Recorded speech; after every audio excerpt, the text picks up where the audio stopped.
하나님 말씀을 함께 보겠습니다. 오늘 말씀은 로마서 8장입니다. 로마서 8장 18절에서 26절까지입니다. 로마서 8장 18절에서 26절입니다.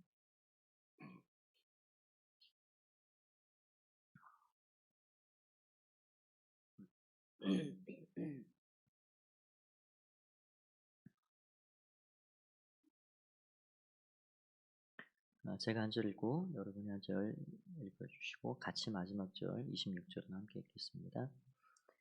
생각하건대 현재의 고난은 장차 우리에게 나타날 영광과 비교할 수 없도다.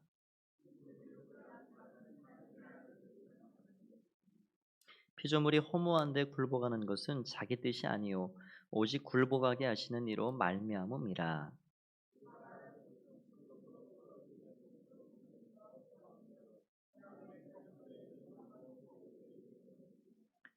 피조물이 다 이제까지 함께 탄식하며 함께 고통을 겪고 있는 것을 우리가 아느니라.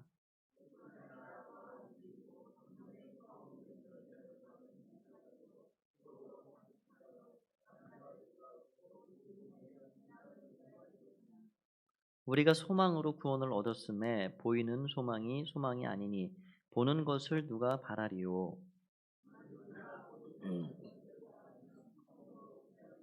함께 읽겠습니다. 이와 같이 성령도 우리의 연약함을 도우시나니 우리는 마땅히 기도할 바를 알지 못하나 오직 성령이 말할 수 없는 단식으로 우리를 위하여 친히 간구하시느니라. 아멘.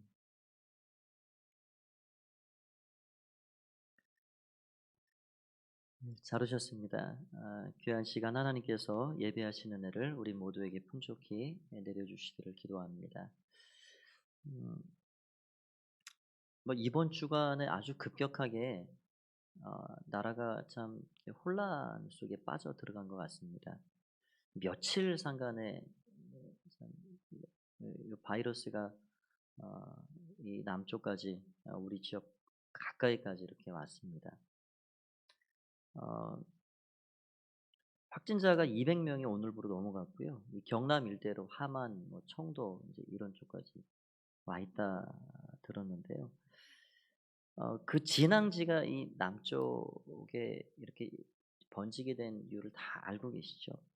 예, 대국교회 신천지 교회에서 제가 이렇게 기사를 보니까 한 1,000명 정도가 회집하는 다데오 지파라는 그런 건물도 굉장히 큰 빌딩입니다. 이 경남 일대에 멀리는 저 전라도에서까지 이렇게 회집해서 모이고 성경 공부하고 그런 처소였습니다. 거기에서 시작된 것이 이렇게 전국에서 이렇게 왔다 갔다 하면서 이제 퍼뜨리고 다니게 된 것이죠. 이게 보니까 참 신천지가 참 역시 신천지구나. 이게 참 무섭습니다. 아주 하는 그 행태 자체가 그렇습니다. 1,000여 명을 다 인제 당국에서 파악을 하려고 하는데 400명 가까운 숫자가 연락이 안 된다는 거예요. 연락 두절. 그 왜 그런지 이유를 이렇게 제가 또 보니까 이게 인제 신밍아웃이다. 신천지 커밍아웃 당하는 게 싫다는 거예요. 그동안 이 신천지라는 게 가족도 속이고 깜빡 속이고 교회는 말할 것도 없죠. "내가 신천지입니다." 하고 들어와 예배드리는 사람이 없잖아요. 그러니까 자기의 정보가 이렇게 발각이 되고 드러나서 '내가 신천지다.'라는 것 자체가 이게 나타나는 것 자체를 꺼리는 겁니다. 그래서 그 조직은 아주 그 위에 상위 계급이라 그럴까요? 거기 지도자들이 지령을 마치 내리듯이 그렇게 하면 그렇게 탁탁탁탁 움직이는 그런 조직이에요. 지금 여러 가지로 이렇게 예배 처소가 폐쇄를 당하니까 그러면 2명이 짝져 가지고 "전도 활동, 야외 활동을 해라." 그런 지령이 또 내려졌다 그러고요. "전화를 받지 마라." 심지어는 오늘 제게 어떤 이제 그 목사님 한 분이 문자를 보냈는데 신천지에 다 그런 이야기 이렇게 들으셨을 겁니다. "이번 주일부터는 예배 처소가 인제 닫혀졌으니까 일반 교회로 침투해라." 일반 교회로 들어가서 예배를 드려라. 그래서 이게 우리만, 그러니까 쉬운 말 우리만 당할 수 없다 이거예요. 이게 뭐 세상 말로 물귀신 작전으로 같이 인제 같이 죽자 이거죠. 인제 이런 심보로 지금 각 교회가 지금 비상이 걸린 상태입니다. 제가 오늘 오후에 여기 가포동장님하고 직원이 이렇게 찾아왔습니다. 저도 뭐 어제 가서 인사드리고 이렇게 전달도 금요일은 해 드리고 했는데 아주 비상 지금 그 사태랍니다. 이 구에서 또 시에서 다 지금 어떤 이 명령이 내려오기를, 지금 제일 많이 사람이 회집하는 곳이 종교 시설들인데 우리 가포동 안에 있는 이 두 개 교회 또 사찰들, 지금 동장님이 일일이 다 다니면서 아주 간곡하게 이 주의를 당부하고 갔습니다. 아주 정말 정말 주의해 달라고. 그래서 인제 우리 마산 지역의 또 시찰내 교회들은 거의 10 가지 정도 되는 그런 그 예배의 어떤 안, 또 어떻게 교회를 이 비상 사태라 하면 사태인데 어떻게 운영을 해 가야 되는지 그런 거에 대해서 지금 안내가 이미 나간 교회들도 있더라고요. 그래서 제가 장로님들과 함께 인제 어떻게 해야 할지 좀 의논을 할 생각입니다. 어 특별히 우리가 주일부터는 이 모르는 얼굴이 딱 들어왔다 그러면 상당히 주의를 해야 됩니다. 경계를 해야 됩니다. 평소같이 새 가족이 왔다 해서 "아이고 어서 오십시오." 그렇게 해서는 큰일 납니다. 새 가족 반기듯이 그렇게 참 안타까운 일이죠. 예배하러 오는 사람들을 우리가 참 의심의 눈빛으로 보고 하는 것 자체가 안타까운 일이지만 지금 당분간은 우리가 주의를 해야 되지 않나 싶은 생각이 듭니다. 이런 모습들을 보면서 참 '사람들이 악하다. 저들이 신앙생활한다는 게 도대체 뭘까?'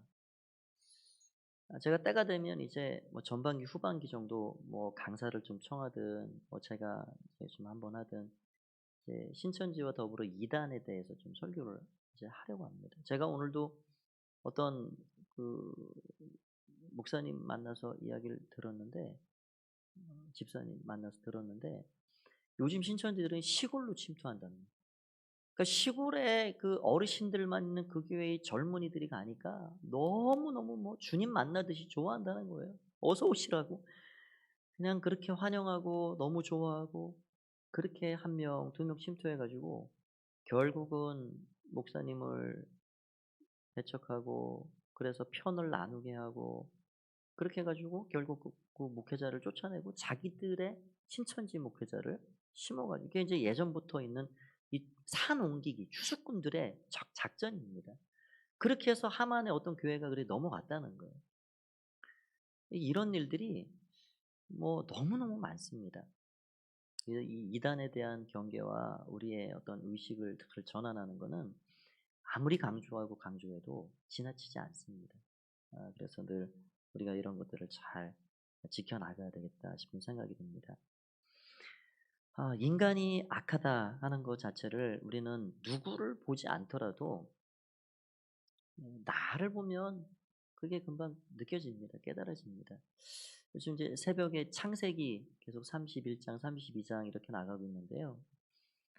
야곱이, 누가 야곱이냐? 저 멀리 있는 사람이 야곱이 아니고, 성경 이 3천 년 전, 4천 년 전에 이 성경에 나오는 그 사람이 야곱이 아니고 야곱은 나구나. 그걸 알게 되는 거죠. 우리 안에 야곱의 모습이 고스란히 담겨 있습니다. 그래서 오늘 말씀에도 하나님께서 그 고백 듣기를 원하셨죠. 내 이름이 뭐냐? 예, 야곱입니다. 저는 속이는 자입니다. 제가 그렇게 내 인생 여기까지 살아왔습니다. 결국 그 입술과 마음에서 그거 토해내기까지, 그거 토설하기까지 주님이 결국 하다 안 되니까 그냥 허벅지 관절을 그냥 탁 때려서라도 그거 토해내게 하시는 거예요. 주님, 제가 참 멋지고 근사한 사람처럼 이 정도면 좀 그래도 어깨에 힘주고 얼굴 좀 빳빳이 들고 그렇게 다니는 사람처럼 그렇게 생각했는데 아 이제 보니 제가 야곱이군요. 제가 그렇게 하나님 앞에 그런 사람이었군요. 그거 고백하게 하시는 거예요.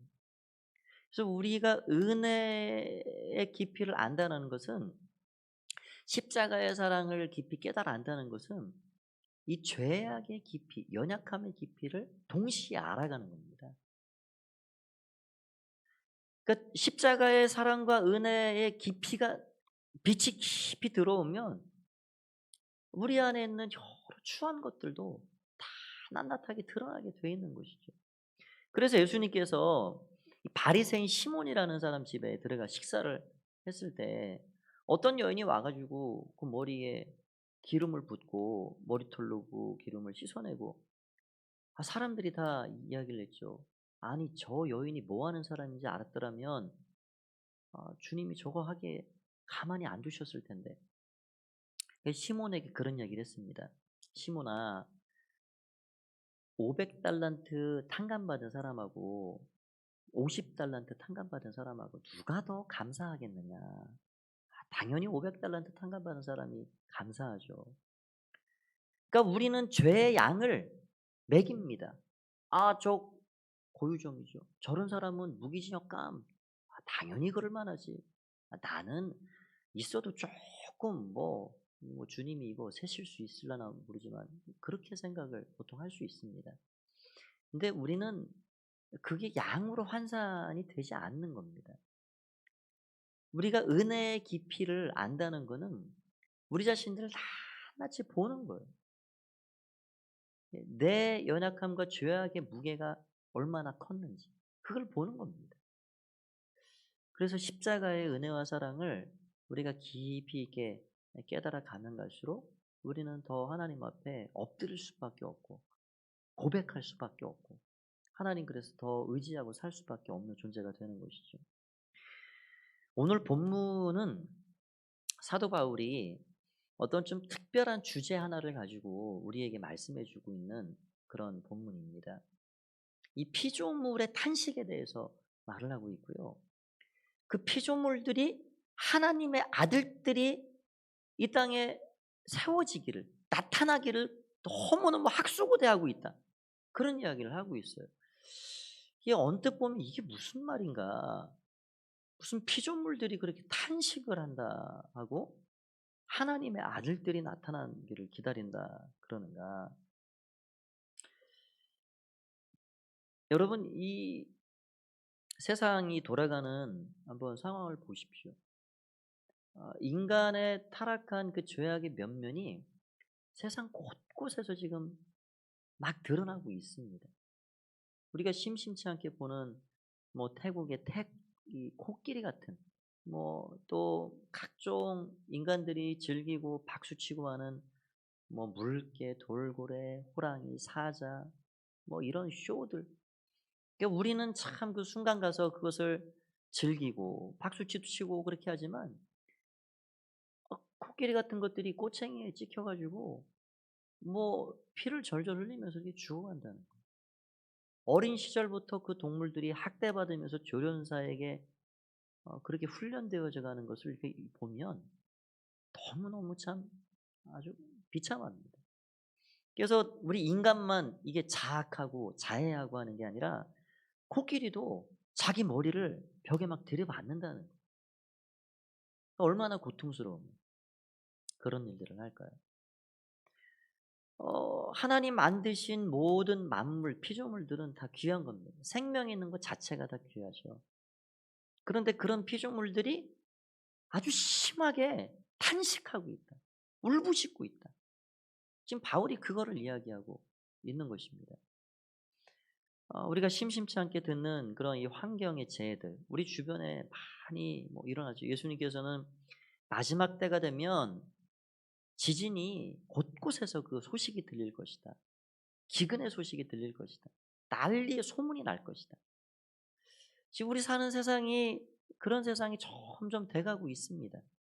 이 통계에 의하면 이 20세기 이후에 일어나고 있는 지진의 양이 그 이전보다 아주 얼마나 많이 이 횟수가 늘어났는지 조사 결과가 나오고 있습니다.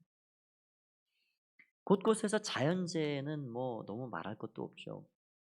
빙하가 얼마나 빠른 속도로 녹아내리고 해수면이 올라가면서 이상 기온이 생겨서 지금도 제가 뭐 어제 그제 새벽에 잠깐 말씀드린 기억이 나는데 동아프리카 서아시아 쪽으로 뭐 5천억 마리의 이 메뚜기 떼가 제가 메뚜기 사진을 보니까 7-8 센치인데요.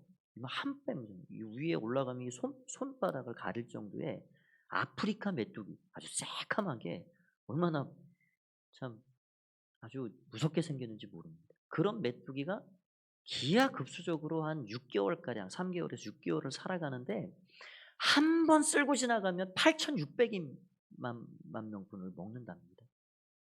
그러니까 어마어마한 그런 이 메뚜기가 그냥 곳곳을 휩쓸고 다니면서 그렇게 어 참 인간에게 피해를 입히고 있는 것을 보게 됩니다.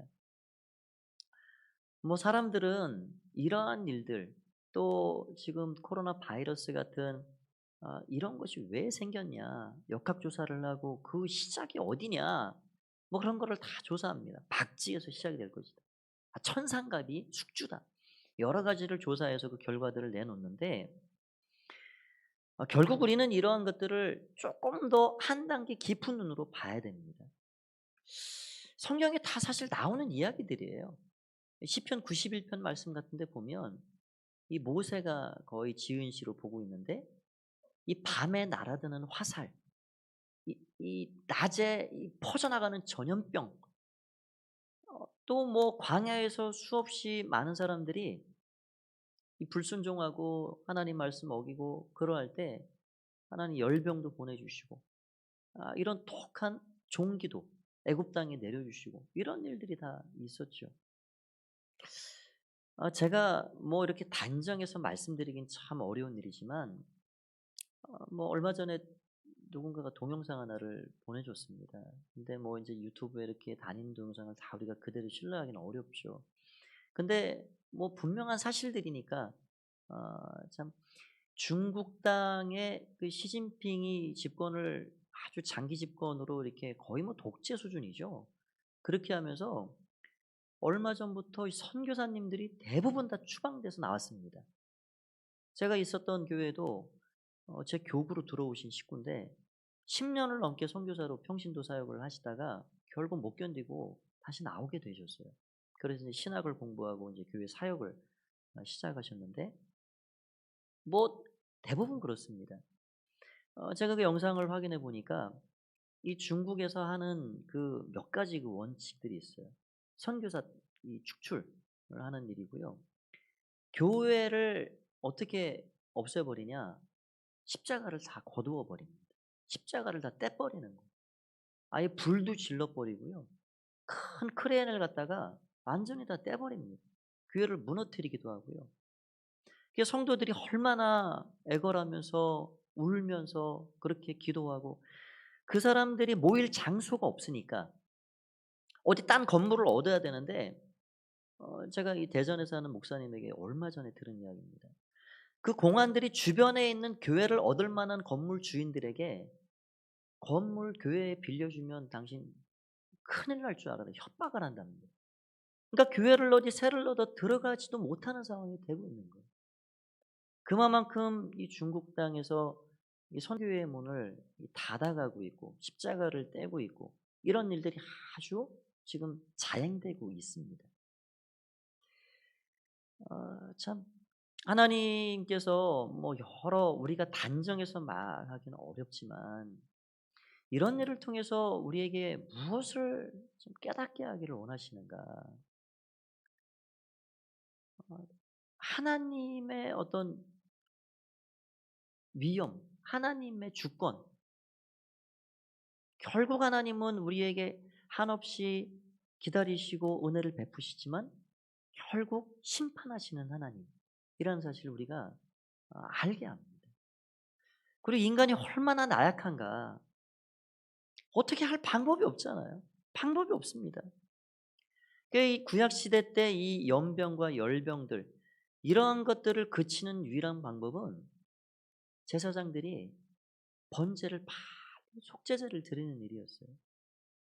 예수 그리스도의 그 은혜를 힘입어서 내 죄가 아닐지라도, 내 잘못이 아닐지라도 백성들을 위해서 하나님 앞에 기도하고 속죄의 제사를 드리고 그렇게 나아갈 때 그것들을 거두어 주시는 그런 일을 보게 됩니다. 그래서 우리가 할 수 있는 거는 예수님의 피를 의지하고 예수님의 이름으로 계속 기도하는 것밖에 없습니다. 하나님 용서해 주십시오. 하나님 저들이 몰라서 그러합니다. 저 선교사들을 쫓아내고 핍박하고 성도들을 저렇게 잡아놓고 십자가를 불지르고 하는 저들의 모든 죄악을 용서해 주십시오. 우리가 기도하는 수밖에 없습니다.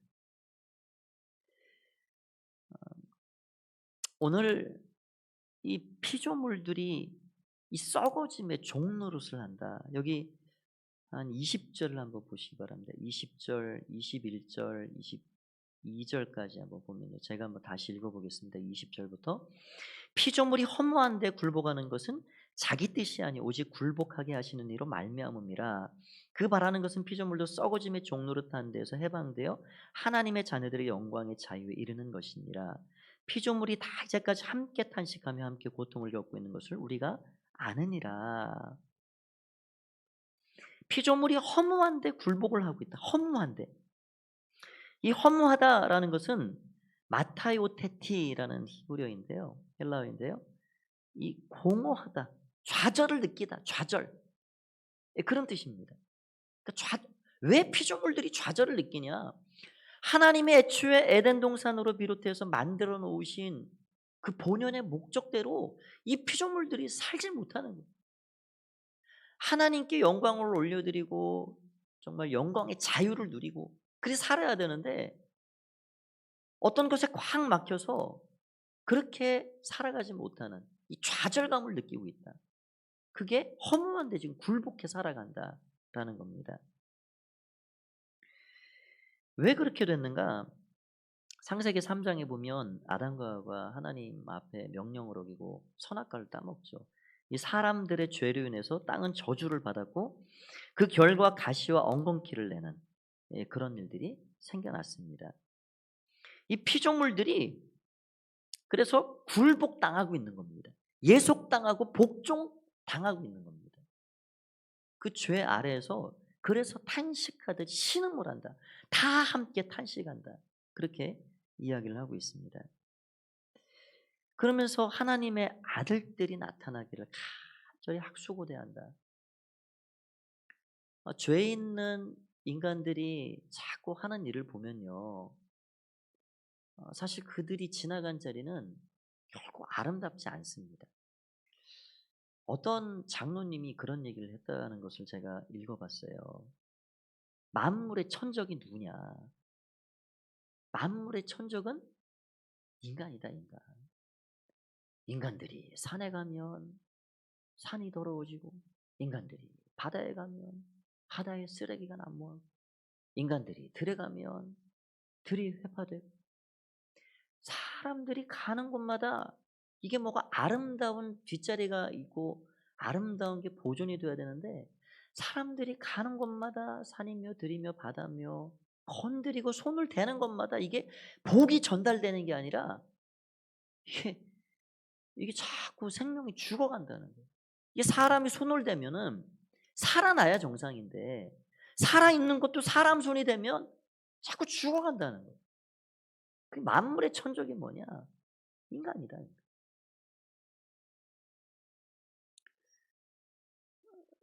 여러분 DMZ 아시죠? DMZ. DMZ가 지금 그게 이제 군사 경계선이 이렇게 막혀진 지가 뭐 굉장히 오래되죠. 수십 년이 지났습니다. 그런데 지금 그 비무장지대죠. 거기에 이 학자들이 조사를 하고 해보니까 2,100종이 넘는 이 천연 기념물, 2,710종 정도 되는 뭐 다양한 동식물들이 서식하는 생태계의 보고가 돼 있다는 거예요. 생태계의 보고. 그래서 이거를 유네스코에 이 생물권 보존 지역으로 신청을 하려 한다. 제가 몇 년 전에 어 제가 스크랩을 해 놓은 기사입니다. 지금 어떻게 됐는지 결과는 모르겠지만. 그러니까 그게 뭐냐. 그 땅에 지뢰가 파묻히고 핏발이 서려 있는 그 파괴되어진 그 땅이 수십 년이 지나니까 사람들이 한 발짝도 들어가지 않고 사람 손이 안 타니까 그 죽었던 게 다시 그냥 고스란히 살아난다는 거예요. 살아있는 곳에 사람이 가면 살아있는 것도 비실비실해지고 죽어가고 하는데, 죽어가는 곳을 가만히 내두니까 다시 다 살아난다는 거예요. 다 살아납니다. 동물도 살고 모든 것들이 다 살아나는 거예요. 여러분, 이 세상의 피조물들이 왜 탄식을 하느냐. 탄식합니다. 예. 코끼리도 탄식하고 모든 만물이 탄식합니다. 지금도 이 플라스틱 같은 거 너무 잘 아시죠? 우리나라도 참 많이 각성해요. 우리 자신부터 거기에 좀 모범을 보여야 합니다. 플라스틱 사용량이 1인당 사용량이 세계 1위입니다. 우리나라. 뭐 저는 이게 배달 음식 같은 거 뭐 자주는 시켜 먹지 않는데 가끔 시켜 먹고, 제가 깜짝 놀라서 웬만하면 잘 안 시키려고 그래요. 도시락을 하나 시켰는데 플라스틱을 제가 세 봤어요. 20개가 나오더라고요. 20개. 이거를 각 가정마다 아침 저녁으로 시켜 먹으면 이 플라스틱이 도대체 얼마나 많이 나오는 건가요?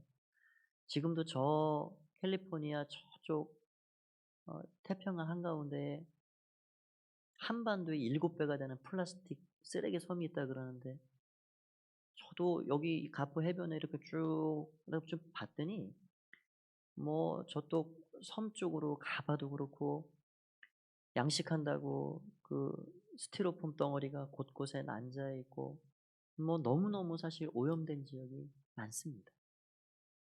그러니까 결국 환경의 역습이다. 플라스틱의 역습이다. 그런 이야기를 많이 듣죠. 이 미세 플라스틱이 더 위험한 건데요. 결국 이 플라스틱이 썩는 시간도 너무너무 오래 걸립니다. 제가 봤더니 이 플라스틱이 얼마나 지나야 썩냐. 여러분, 비닐봉지는 20년이 지나야 썩는다. 일회용 기저귀는 450년. 낚싯줄, 낚시하시는 분 계시죠? 낚싯줄 잘 걷어오십시오. 600년. 스티로폼 500년. 페트병 500년. 이거 페트병 하나 버린 거 썩으려면 조선왕조 500년이 지나가야 돼. 근데 이게 녹고 분해되고 해가지고 결국 미세 플라스틱이 돼서 우리 눈에 보이지 않는데, 이 물고기들이 그걸 플랑크톤인 줄 알고 자꾸 먹는 거예요. 물속에 녹아 있으니 뭐 그거 어떻게 걸러내고 먹겠습니까? 남해 바다도 다 지금 그게 플라스틱 농도가 굉장히 높습니다. 그거를 결국 먹으면 또 물고기가 먹고 또 먹고, 최상위 포식자가 우리 인간인데 우리 인간의 몸 안에는 굉장한 양의 이 플라스틱이 축적이 된다는 거예요. 그 플라스틱의 문제는 썩으면서 배출되는 이 환경 호르몬과 이런 것들이 어마어마하게 나온다는 것이죠. 이런 것들이 사실 플라스틱의 역습이라 할 수 있습니다. 우리가 석기 시대를 지나서 철기 시대를 지나서 어떻게 보면 혁명이죠. 플라스틱 혁명입니다. 없으면 살 수가 없는 세상이 됐죠. 근데 이런 것들이 자꾸 문제가 되면서 불임이 자꾸 생기고 10년이 지나도 아이가 안 나옵니다. 자꾸 성인병들이 우리 안에 발생합니다. 무엇을 먹어야 안전한가? 사실 그런 거 구분하기가 지금 쉽지가 않아요. 그래서 한 사람이 그 미세 플라스틱을 얼마나 먹느냐, 평균적으로 조사를 해봤더니 일주일에 평균적으로 이 미세 플라스틱 알갱이 2,000개를 먹는데, 그거가 신용카드 한 장 분량이다. 그러니까 이번 주간 여러분 신용카드 한 장 다 드신 겁니다.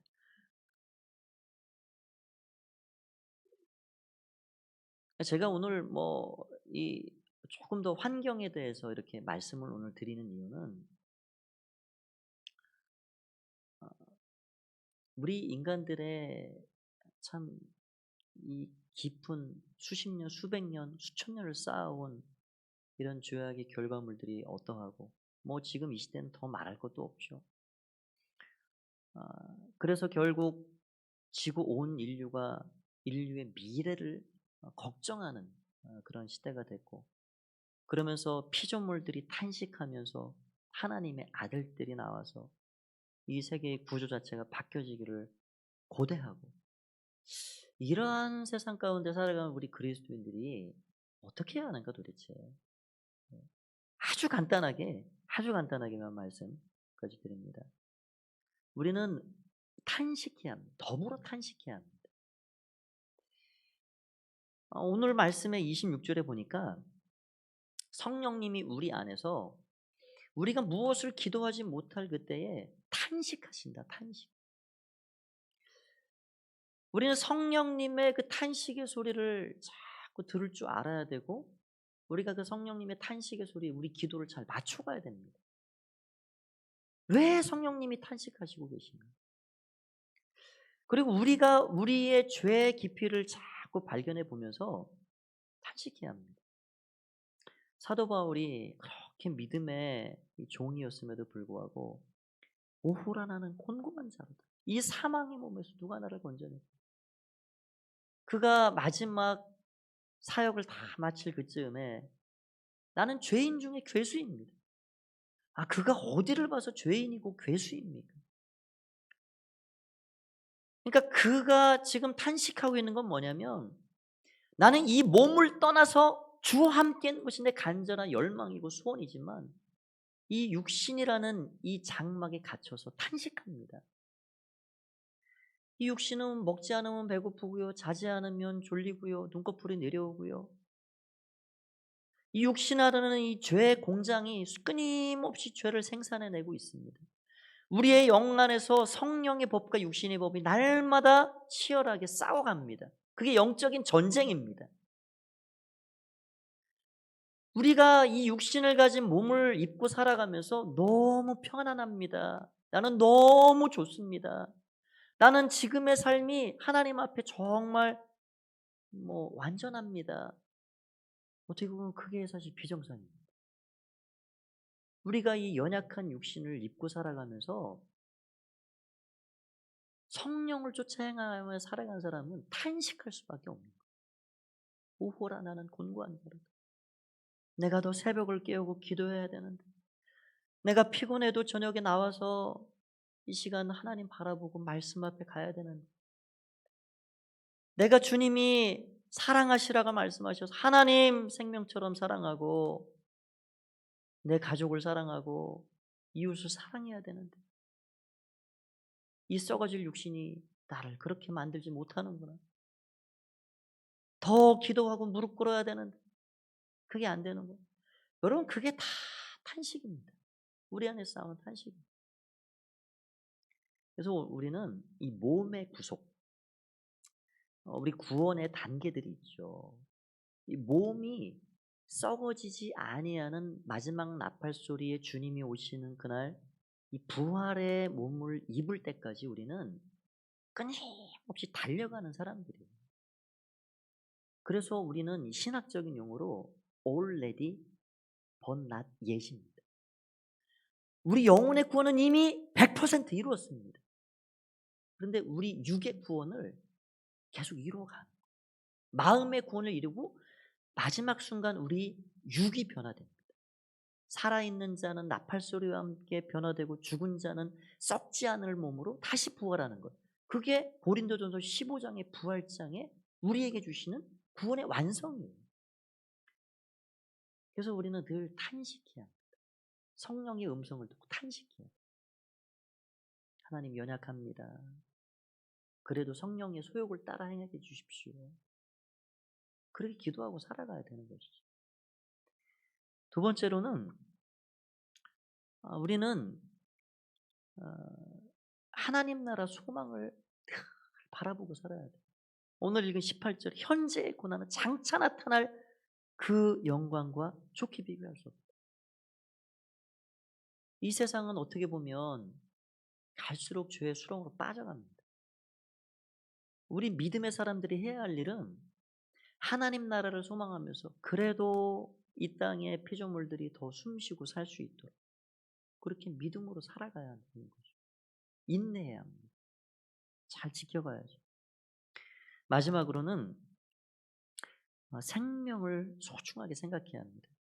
우리는 하나님과의 관계, 사람과의 관계, 피조 세계와의 관계 이 세 가지 관계를 맺고 살아갑니다. 그중에서 하나님과의 관계, 사람과의 관계는 평소에 많이 말씀도 듣고 생각하셨죠. 그러나 피조 세계와의 관계 이거 굉장히 우리가 앞으로는 더 신경을 쓰고 살아가야 합니다. 여러분 생명은 다 소중한 거죠. 우리 예수님께서는 안식일에 구덩이에 빠진 그 양 한 마리 그거 건져내야 되지 않느냐. 생명을 막 다루거나 그렇게 하지 않으셨어요. 우리 주님은 생명을 소중히 여기셨습니다. 우리가 그래서 동물을 학대하거나 그렇게 하는 거 하나님의 사람들로 옳지 않습니다. 여러분 생명을 소중하게 여기는 거. 내 생명도 소중하면 타인의 생명도 소중하고 어떤 미물의 생명도 소중한 겁니다. 우리가 그런 마음을 가지고 살아가야 하겠죠. 여러분 신천지 처음에 말씀드렸지만 얼마나 이기적인가요? 이기적인 사람들이에요 사실은.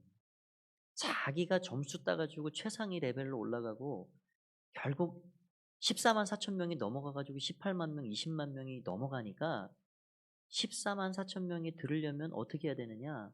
전도해야 됩니다. 전도해야지 너 점수 딴다. 그 안에 들어갈 수 있다. 아주 눈에 불을 켜고 그렇게 하는 거죠. 결국 뭐냐?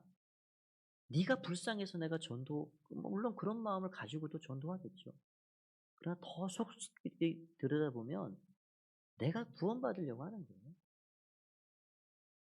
그럼 생명을 소중하게 생각하는 사람들이 그렇게 가족을 팽개치고 관계를 끊어버리고 생명을 소중하게 생각하는 사람들이 우리만 이렇게 당할 수 없다. 너희도 당해봐라 하고 교회 가서 예배드리자. 물론 그게 정확한 정보인지는 모르겠습니다. 그러나 충분히 그럴 수 있습니다. 충분히 그러고 많습니다. 생명을 소중하게 생각하면 그렇게 할 수가 없죠. 말씀을 정리합니다. 우리는 이 공공의 책임감을 가지고 그리스도인은 살아가야 합니다. 그래서 우리가 우리 교회에서도 할 수 있으면 그런 캠페인이라도 저는 하고 싶습니다. 플라스틱 줄이기 운동, 일회용 줄이기 운동 그런 거를 해가야죠. 우리가 늘 그렇게 하면서 우리의 삶을 통해서 그리스도인들은 손대는 것마다 살아나야 돼요. 여러분 그게 우리의 사명입니다. 우리가 만나는 사람들도 살아나고 다 살아나야 돼요. 우리는 누구를 죽이는 존재들, 살리는 존재들입니다. 그게 우리의 사명입니다. 앞으로 그러한 하나님의 부르심의 사명을 잘 감당해서 피조물들이 숨쉬고 살아가는 그 하나님 나라를 이루어가는데 아름답게 쓰임받는 여러분 모두가 되시길 간절히 축원드립니다. 이 시간 함께